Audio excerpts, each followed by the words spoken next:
निवडणुकीच्या नंतर मला असं वाटतं की एकनाथ शिंदे साहेब स्कूटरवर फिरणार, देवेंद्र फडणवीस साहेब कुणाला लिफ्ट मागणार आहे आणि अजित पवार साहेब बहुतेक फायनान्स मिनिस्टर असल्यामुळे त्यांना पायी चालवण्याची वेळ लागणार आहे। हे जे सगळं तामझाम असतं ना, 20-20 गाड्यांचा ताफा, कारण तिथे त्या गाड्यामध्ये पेट्रोल भरण्यासाठीही महाराष्ट्राच्या सरकारकडे पैसे असणार का नाही असणार आम्हाला माहीत नाही आहे। कारण अनेक सेक्रेटरीज आणि IAS ऑफिसर्सने हे सांगितलेले आहे की हे जे निर्णय घेतलेला आहे पॉलिटिकली मोटिवेटेड आहे आणि तिजोरीवर, सरकारच्या तिजोरीवर खूप मोठा फटका बसणार आहे।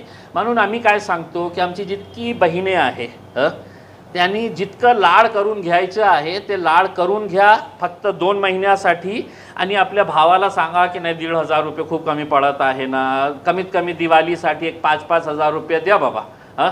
ते तसं लाड करून घ्या। दिवाळी संपली तर सरकारचा दिवाला होणार आणि निवडणूक संपली तर लाडफाड काही राहणार नाही। मुस्लिम महिला मोठ्या प्रमाणावरती लाभ घेत आहेत असं दिसतंय। ओवेसी पण म्हणाले की जेवढा लाभ घ्यायचा तेवढा घ्या, पण मतदान यावं। सगळ्यांना माहीत आहे ना ओवेसी साहेबांनी काय वेगळं बोललेलं आहे। आम्ही स्पष्टपणे सांगतो ना की मुस्लिम समाजानेही सगळी जे बहीण त्यांनी जे बनवून टाकलेले आहे ना, ते सगळी बहिणीला मी विनंती करतो की आता जितकं घ्यायचं आहे ते आपल्या खिशातून देत नाही आहे, तुमचे पैसे आहे तुम्हाला ते परत करत आहे। जितकं लाड करून घ्यायचं आहे करा।